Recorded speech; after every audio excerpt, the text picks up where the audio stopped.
কৃষকের দাবি কৃষকের দাবি কৃষকের দাবি কৃষকের দাবি।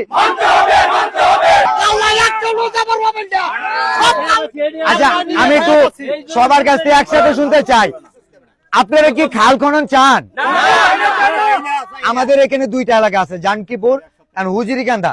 এই দুইটা এলাকার মানুষেরই কিন্তু এই বিলটা, যেই বিল দিয়ে খালটা প্রবাহিত হবে, এই দুই এলাকার কেউই চায় না। তাহলে এই এলাকার কৃষকরা চাচ্ছে না, তাদের কোনো ক্ষতি নাই। জায়গাটা 120 ফিট আবাদি ফসল হয় 120 ফিট প্রশস্ত। যদি এরকম দীর্ঘ কয়েক কিলোমিটার হয়, কয়েক হেক্টর জমি, ফসলি জমি আমরা কি হারাই ফেলবো?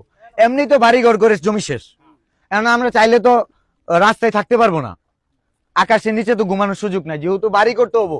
এমনিতে আবাদি জমি শেষ হয়ে যাচ্ছে। এখন যদি আমরা যদি এই যে খাল খনন হয়ে কয়েক হেক্টর জমি চলে যায়, এখানে ধানটাকে আমরা রোপণ করতে পারবো? আপনার কি মনে হয় যে এখানকার খাল থেকে যে মাছ পাবো, এটা দিয়ে আমাদের সংসার পরিবার চলবে? এই মাছ আমাদের কিনেই খেতে হবে। কারণ আমার কৃষক চায় ধান, ভাত চায়, মাছ না। আমি যতই দামি কাপড় চোপড় পরি, দামি খাবার খাই, বাটটা তো খাওয়া লাগে। এই বাটটা এর রোদে পুরে ঝলসে যায়, তারাই কিন্তু এই ফসলটা ফলায়। তো তাদের কাছে ঋণী। এখানে যদি 100 বার আসতে হয় আসবো। এই খাল খনন কি আমরা চাই?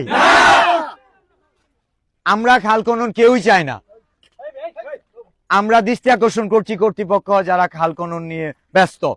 দেশের অনেক বড় বড় সমস্যা আছে, অনেক বৃহৎ বৃহৎ সমস্যা আছে, সমস্যার সমাধান করি, কিন্তু কোনো সমস্যা নাই। এইসব জায়গায় সমস্যা কেন আমরা তৈরি করি? চাই না, চাই না। আমার দেশ তোমার দেশ, কৃষকের দাবি কৃষকের দাবি। চাই না, চাই না। আপনার এই গ্রামের বাড়ি না ওই গ্রামের বাড়ি? এই গ্রামে হুজুরিকান্দা। জি। আপনার কি খাল চান না? চান না? চাই না আমরা। আপনার এখানে খাল আমরা তো অনেক ক্ষতি হবে, খুব ক্ষতি হবে, বিরাট ক্ষতি। এই 20,000 লোকের খাদ্য নষ্ট হবে এই খাল খনন করলে। এই খাল খনন যেভাবে বন্ধ করতে পারেন আপনারা বন্ধ করে দেন।